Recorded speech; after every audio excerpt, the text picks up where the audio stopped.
Halo, assalamualaikum warahmatullahi wabarakatuh. Kembali lagi bukan kembali ya. Ini di channel Ervan Febrian.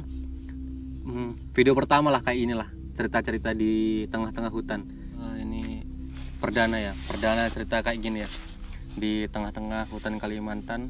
Sebenarnya hutan sih. Dibilang hutan dibilang enggak ya hutan. Tetap lembah, hutan lah. Kayak lembah. Oh, ini kan lokasinya di Pangkalan Bun ya. Jadi kalau kalian orang Pangkalan Bun, tempatnya arah ke mana nih? Kume Batu Atas. Sebelum pengajian agama ya. Oke, lanjutkan Mas. Gimana ceritanya, kesan-kesannya di sini pertama camping di daerah, biasanya kan camping di gunung, di bukit. Ini camping di hutan, gimana rasanya? Hutan Kalimantan lagi. Perdana lagi. Hutan Kalimantan lagi. Tahu sendiri hutan Kalimantan kan gimana? Dan kaleng-kaleng kan tanah-tanah Kalimantan kan bau darah semua. Ceritanya gimana? Kamu? Loh, Ini nyatanya air kita kan air merah. Udah, Air biru keraton dong. Sekian Mas Ervanya yang cerita, oke. Monggo. Ini kalau tadi ya pertama, tadi kan saya berangkat kan jam berapa, Pet? Jam 5 sore. Jam 5 sore. Sebenarnya kan tadi jam 4 tuh udah berangkat lah. Tapi cuma wacana lah. Cuman yang kan Biasa wacana. Indonesia jam molor. Sorry bos. Nunggu ini lembur mendadak. Kerja. Kalau yang ini nungguin ini. Nah, gitu. Kalau saya nungguin mereka. Gitu. Nunggu kabar. Enggak kebalik ya, aku nunggu sidang semua. Jadi berangkatnya jam 5 sore sampai sini tuh setengah jam lah. Kalau dari rumahnya Raja ke sini setengah jam. Jadi sampai sini tuh udah senja. Bangun tenda, masak, minum, sholat. Habis sholat kan itu kan santai kan, kami kan nggak ada kegiatan apa-apa lah. Santai. Terus mau bakar-bakar kayu, bakar kayu. Iya, bakar kayu emang. Ada tuh di sini. Sebelah sini nih. Nanti adalah videonya. Sebelah sini kayak ada orang teriak lah. Padahal di situ hutan lah, los hutan lah. Kalau di sana masih lah kota-kota. Jauh dari Tapi penduduk. yang depan sini, bagian depan ini emang dengar lah kayak orang teriak ya. Ah, Nah itu. Ya gitulah. ya. Apa? Bukan sih. Kayak kita minum kopi, minum. Gitu. Terus kami tuh sama Firman tuh berdua melongo gitu, diam. Dengar Pir. Saya kan tanya sama Firman, dengar Pir. Dengar. Kami berdua dengar, tapi ya entahlah. Mungkin kalau halusinasi nggak mungkin sih, 2 orang soalnya. Iya Pir ya. Terus nggak Jadi, lama. Diam aja, positif aja lah. Soalnya kami lagi 2 orang sih, nggak berani cerita. Cuma tanya, dengar Pir. Dengar. Mumpung langsung gitu. Sebelum di sini kan kemarin kan pernah sempat ke Bukit Galugur, ke Bukit Telawi juga ya. Kalau saya pribadi ke Bukit Galugur sama Bukit Telawi. Kalau yang 3 orang teman ini udah ke bukit mana aja, Mas? Baru sekitar, monggo Bang. Yang Wakil kan? Saya. Kalau nggak ketua aja. Ya. Monggo aja yang. Tapi kalau ya, kan nggak apa-apa. ini 3 orang nih sering lah. Kalau saya ini pemula lah, bisa dibilang pemula. Kalau yang 3 orang ini sering lah ke bukit, ke daerah Lamando. Pusatnya di kota-kota Kalimantan lah, tepatnya. Bukit mana aja kemarin ya? Sempat di sih pertama pendakian ya, tepatnya di Telawi. Itu aja iseng-iseng, ada teman yang ngajak, ayo muncak ke bukit. Dan itu kan kayaknya keren, muncak di bukit kan keren, foto-foto. Nah, itu pas ngerasain aslinya, keadaan alamnya gimana, hutan Kalimantan gimana, itu sebenarnya kapok. Terakhir kali kita 2016 ya, yang pertama kali itu. Pertama kali 2016, pertama di Telawi 2017. Pendakian pertama dengan keindahan yang nggak bisa diomongin lah dengan kata-kata, indahnya hutan Kalimantan. Sebenarnya di balik keindahan itu ada Risiko. Bukan risiko. Ada cerita mistis lah pastilah kalau Udah pasti. Setiap pendakian pasti ada pasti. itulah apalah kesan apa? Apa? Pernah ngalamin apa aja selama mendaki lah, di mana aja lah yang paling serem? Firman sih. Oh, kok aku? Iya, soalnya Iya, pertama iya. pendakian, Oh, iya, tepatnya pertama kita daki di Telawi lah. Nanti kami yang paling takut di antara kita. Kami kan Yang rekan-rekan, semua rekan-rekan pendaki sepakat di bawah pas keadaan kami briefing, doa, udah janji masing-masing orang masing-masing temennya. Jangan kalau lihat apa-apa, kalau dengar apa-apa, nggak usah ramai, nggak usah apa istilahnya, nggak usah Diceritain nggak usah. nah ceritain lah tepatnya gitu.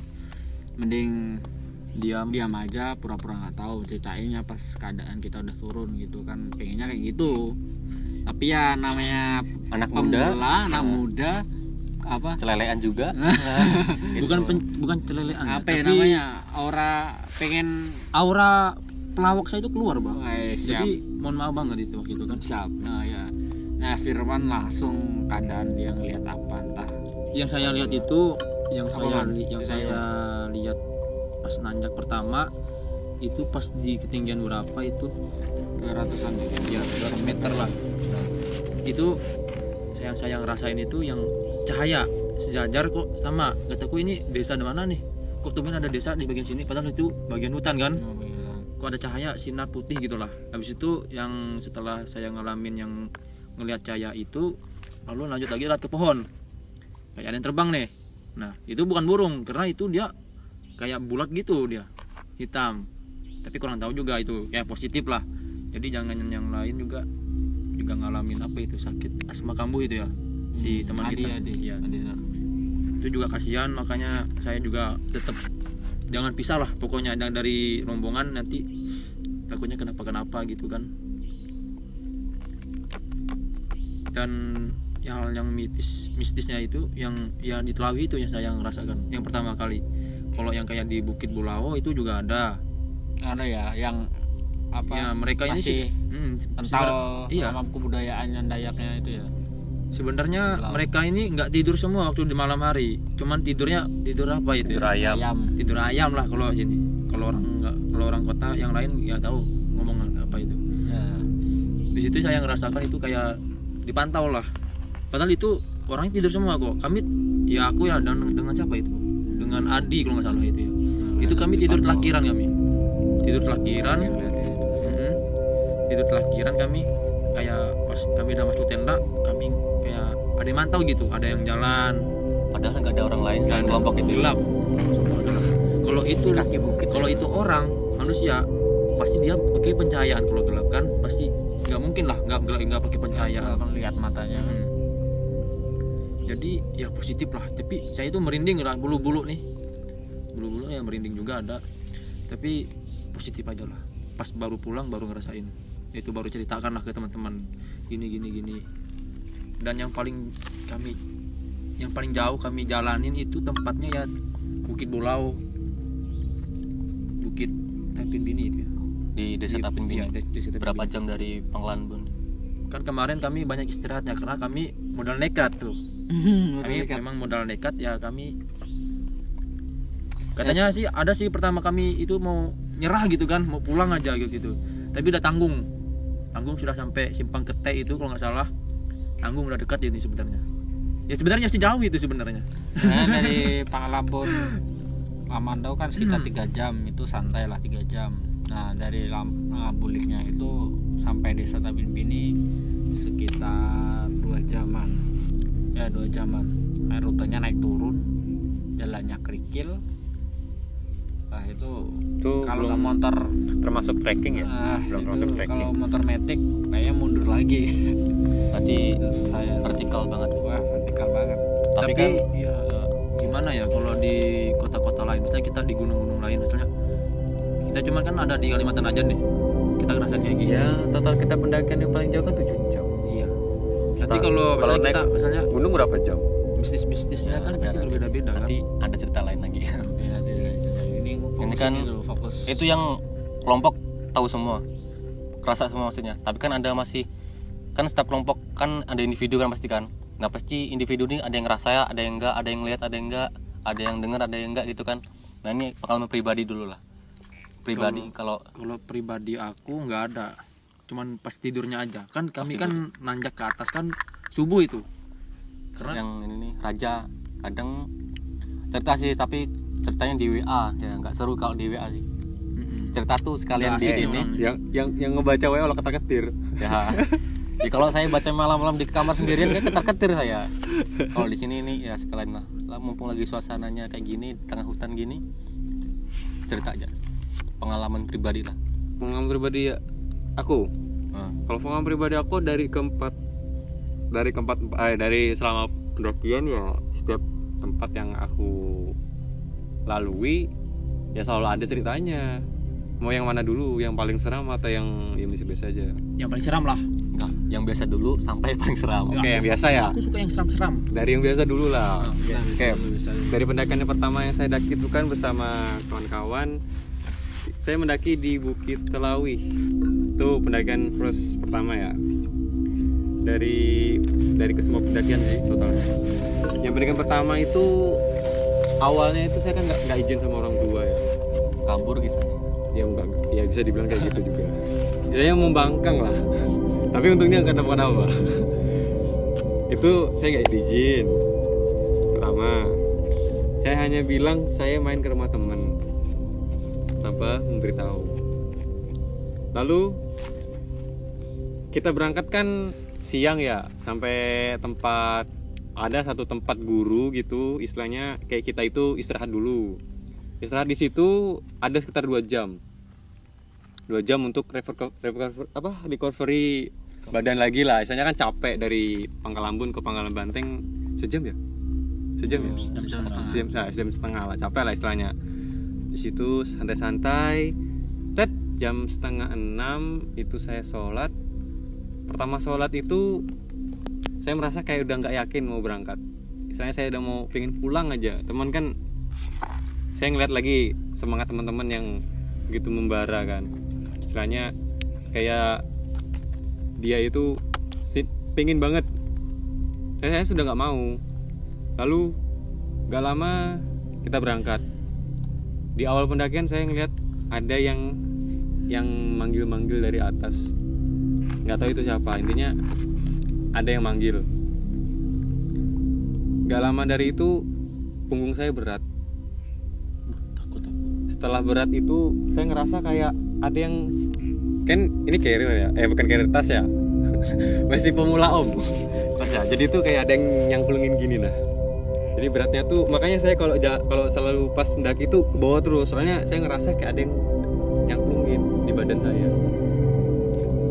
selama pendakian itu. Terus saya kan paling terakhir ya jalan, setelah teman saya yang pertama Firman, Siap.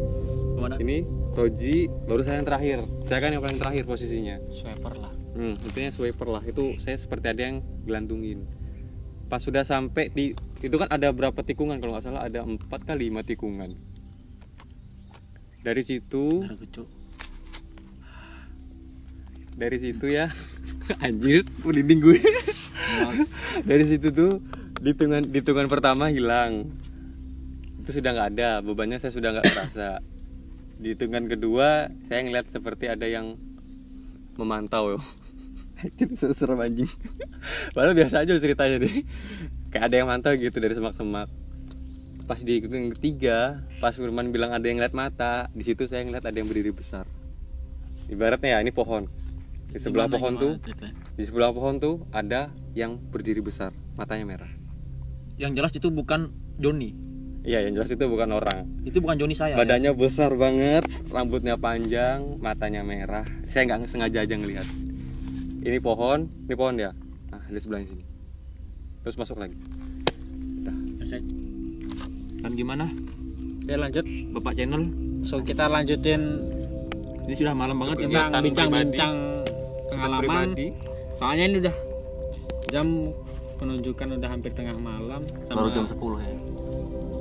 Dan enggak nih, mau ngomong apa lagi? Ada yang mau diomongin lagi apa enggak? Sebenarnya kalau ngomongin di sini ya, Nah, sekarang apa kita mau ganti topik lagi atau gimana ini?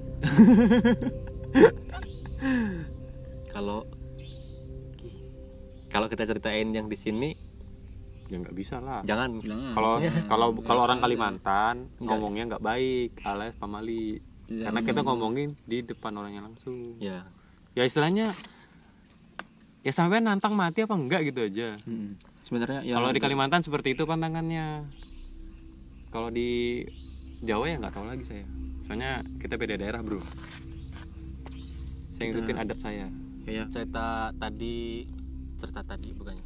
Banyak cerita tadi bisa diambil hikmahnya ya, kalau mendaki badannya lagi capek atau lagi hati lagi nggak enak ya, kurang fit. terus nggak tahu tempatnya apa nggak tahu jalurnya, terus itu kurang dianjurkan lah ya, kurang disarankan lah, kecuali kalau emang punya dua temen ya. Sebenarnya 4 orang nih, 2 temen pernah mendaki, 2 temen belum pernah nih, nggak apa-apa lah, udah tahu tempatnya. Tapi kalau cuma satu yang udah pernah nih, kadang kan lupa nih, mendaki sekali ini, tahun depan baru mendaki lagi. No recommend. Nah itu kan No recommend. kadang udah beda suasana lagi. Jadi kalau banyak kayaknya ya. Ya banyak lah pendakian yang hilang tanpa jejak dan pendakian yang hilang ditemukan tinggal namanya kan. Ini. Oke, kalau ini ceritanya kurang teratur ya wajar lah, kami emang perdana cerita gini, itu pun ini buat videonya mendadak ya. Mendadak sekali. Karena kalau diceritain di sosial media cuma kayak di Facebook kita cerita itu kayaknya kurang dapat esensinya lah. Kurang kalau ekstrim kalau horor diceritakan ke tulisan itu kurang lah. Tergantung orang yang baca di Ya kalau orangnya suka baca. ya. Kalau yang hobinya langsung to the point kan lebih baik to the point. Oke, kalau nggak teratur mohon maaf, kalau ada salahnya ya komen lah di kolom komentar lah. Wassalamualaikum warahmatullahi wabarakatuh. Dah, sip.